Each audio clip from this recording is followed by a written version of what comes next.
Everyone, আসসালামু আলাইকুম। আজকে আমি চলে এসেছি টেঙ্গুরিয়া কালীবাড়ি বাজারে সুজন চা ঘরে। আমার স্নেহের ছোট একটা ভাই অনেকদিন আগে আমাকে ইনভাইট করেছে দোকানে আসার জন্য, কিন্তু দুঃখের বিষয় হলো আমার আগে অনেক সেলিব্রিটি এখানে চলে আসছে। তো দীর্ঘ সময় পর আমার আজকে আসা হলো এই সুজন চা ঘরে। আমি একটু কথা বলবো আমার স্নেহের ছোট ভাই সুজনের সাথে। এই সুজন চা ঘর কালীবাড়ি বাজারের ভেতরে এত সাড়া ফেলেছে, আসলে এর মূল কারণ কি? এ সম্পর্কে যদি কিছু বলতেন।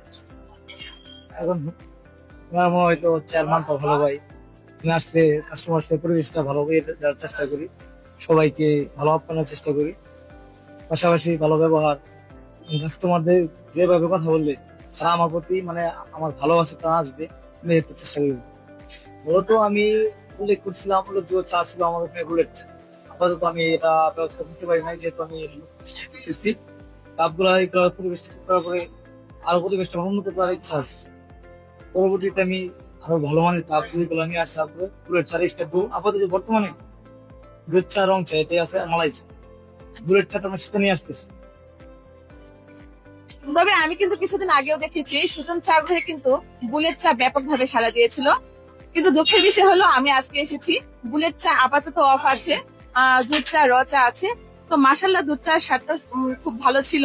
আজকে আমরা এসেছি শহর থেকে একটু দূরে সুজন চা ঘরে। নাম শুনলেই বোঝা যায় এই দোকানের পেছনে আছে একজন চমৎকার মানুষ, সুজন নিজেই। ক্যামেরায় দেখা যাচ্ছে সুজন চা বানাচ্ছে, গ্রাহকদের হাসি মুখে পরিবেশন করছে। এই ছোট্ট চা ঘরটার মালিক সুজন। বয়স এখনো খুব বেশি না, কিন্তু পরিশ্রম আর দায়িত্ববোধে বড় বড় মানুষকেও হার মানায়। সকালের প্রথম আলো থেকে রাতের শেষ চায়ের কাপ পর্যন্ত সব কাজ সে নিজ হাতে করে। চা ঘর মানে শুধু চা না, এখানে আছে গল্প, বন্ধুত্ব আর এক মুঠো হাসি। সুজন চায়ের কাপে যেন মিশে থাকে তার নিজের পরিশ্রম আর ভালোবাসার ছোঁয়া। যারা এখনো সুজন চা ঘরে আসেননি, একবার এসেই দেখুন। সুজনের হাতে চা কিন্তু অসাধারণ খেতে। আজকে আমার এই ভিডিওর মাধ্যমে এই সুজন চা ঘরের সাথে যারা পরিচিত হতে পেরেছেন, অবশ্যই একবার এই টেঙ্গুরিয়া কালীবাড়ি বাজারে সুজন চা ঘরে আসবেন।